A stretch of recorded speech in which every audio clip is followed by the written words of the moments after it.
જય શ્રી કૃષ્ણ. મારા વિડીયોમાં તમારા બધાનું સ્વાગત છે. તો આજે બનાવવાની છે પૂરણપોળી, જેને વેડમી પણ કહેવાય છે. તો એકદમ સરળ રીતથી બનાવું છું, એકદમ સહેલી. મારી બધી રેસીપી તો સહેલી જ હોય છે. તમે જોતા જશો, વિડીયો ન જોયો હોય તો મારી ચેનલમાં જઈને મારી બધી રેસીપી તમે જોઈ શકો છો. એકદમ સહેલી રીત બતાવું. ચાલો બનાવીએ. અને એની પહેલાં મારી ચેનલને તમે સબસ્ક્રાઈબ ન કરી હોય તો મારા બધા વિડીયોને લાઈક કરજો, શેર કરજો અને સબસ્ક્રાઈબ કરજો અને મને સપોર્ટ કરજો. ચાલો આપણે આજે વેડમી બનાવીએ. તો આ છે તુવેરની દાળ, જેને મેં 1 કલાક પહેલાં પલાળી દીધી હતી. તો વેડમી બનાવો તે પહેલાં તુવેરની દાળને 1 કલાક માટે પલાળી દેવાની, તો સરસ મજાની બફાઈ જાય છે. હવે આને બાફી લેશું.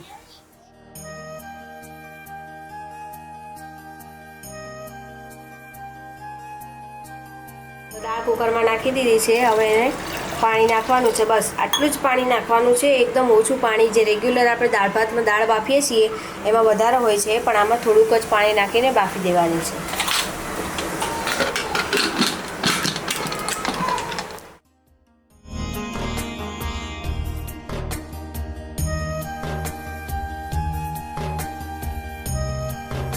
ઘઉંનો લોટ લઈ લીધો છે. એમાં તેલ નાખીને થોડું પાણી નાખીને આપણે લોટ બાંધી લઈશું. રોટલીના લોટમાં અમુક લોકો મીઠું નાખતા હોય છે, પણ જ્યારે વેડમી બનાવવાની હોય છે તો એના લોટમાં મીઠું નાખવાનું નથી હોતું. બધું તેલ મિક્સ કરી લેશું.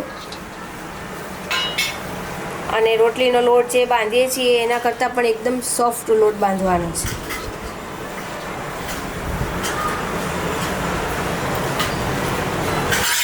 થોડું પાણી નાખીને લોટ બાંધી લેશું.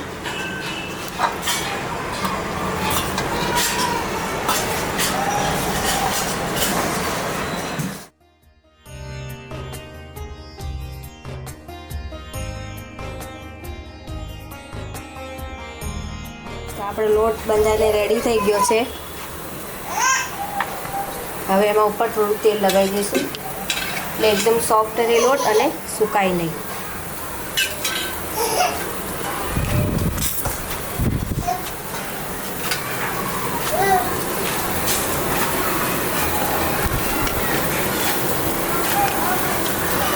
તો મસ્ત લોટ બંધાઈ ગયો છે. હવે આને આપણે 5 મિનિટનો રેસ્ટ આપશું લોટને સેટ થવા માટે.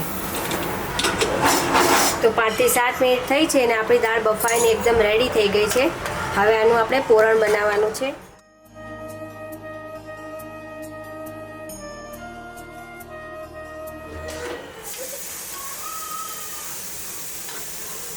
તો આ દાળને એકદમ ઘટ્ટ કરવાની છે અને એકદમ મસ્ત સ્મૂથ એવું પેસ્ટ જેવું બનાવી લેવાનું છે. બધી દાળ જે આખી છે બધી ભાંગી જાય ત્યાં સુધી હલાવીને મસ્ત બનાવી દઈશું. જાયફળ છે તો 1 વાટકા દાળમાં અડધું જાયફળ આપણે છીણીને નાખી દેવાનું છે. તો આપણું પોરણ ઉકળે છે અને આમાં જઈને હલાવીને હજી આપણે થોડું ઘટ્ટ કરી લેવાનું છે.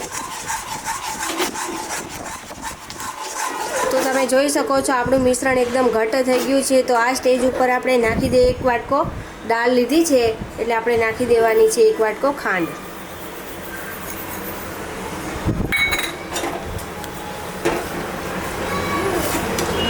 અને નાખી દેવાનું છે થોડો જાયફળનો ભૂકો.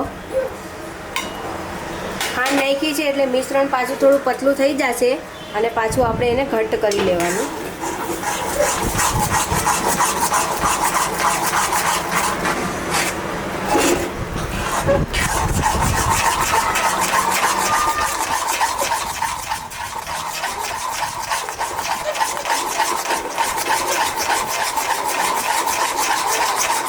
આપણું પોરણ જે ઘટ્ટ થઈ ગયું છે તો એમાં નાખવાનું છે આપણે 1 ચમચી ઘી.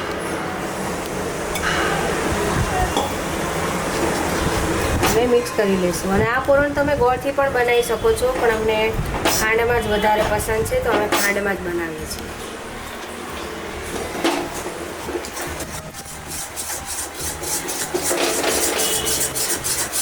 બનીને આપણું તૈયાર થઈ ગયું છે અને આને હવે ઠંડુ કરવા મૂકી દઈશું.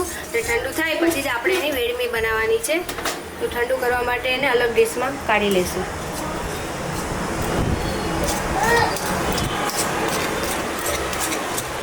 તો આપણું પૂરણ બનાવ્યું હતું એ ઠંડુ થઈ ગયું છે. તો આપણે હાથમાં થોડું ઘી લગાવશું. તો 1 લુવા જેટલું આપણે પૂરણ હાથમાં લઈ ને આવી રીતે ગોળ ગોળ લાડવા વાળી લેવાના છે. આ રીતે એક લાડુ વાળી લેવાનું છે. તો ઘી લગાવશો તો હાથમાં ચોંટતું પણ નથી. તો આ રીતનો આપણે લોટ બાંધ્યો તો મસ્ત સ્મૂથ થઈ ગયો છે. એક લુઓ લઈ લેવાનો છે, થોડુંક વણી લેશું.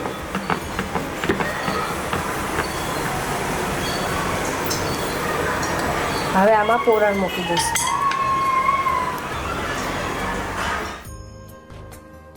હવે આને કચોરીની જેમ વાળી લેવાનું.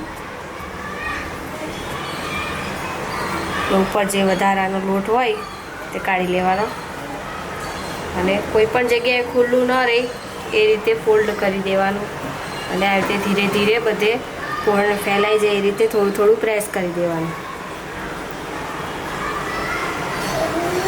હવે કોરો લોટ લઈને આપણે એને સરખું વણી લઈશું.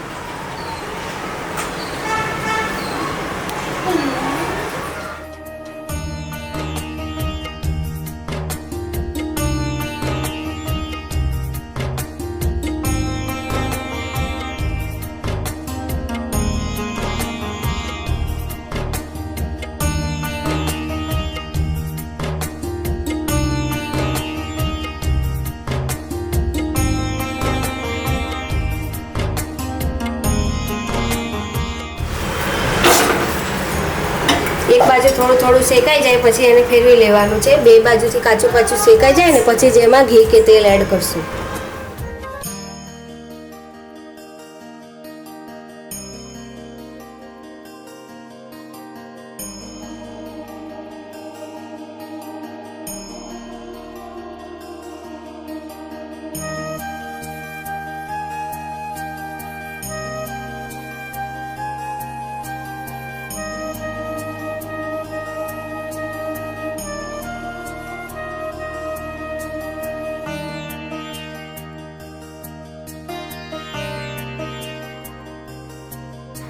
તો તૈયાર છે આપણી ગરમા ગરમ એવી પૂરણપોળી.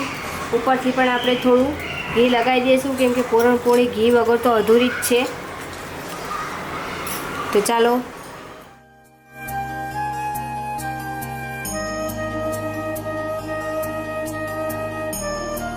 અમારી ગરમા ગરમ પૂરણપોળી બનીને તૈયાર થઈ ગઈ છે અને મારી રેસીપી તમને કેવી લાગી મને જણાવજો અને મારી ચેનલને લાઈક શેર અને સબસ્ક્રાઈબ કરજો અને લોકો સુધી પહોંચાડજો.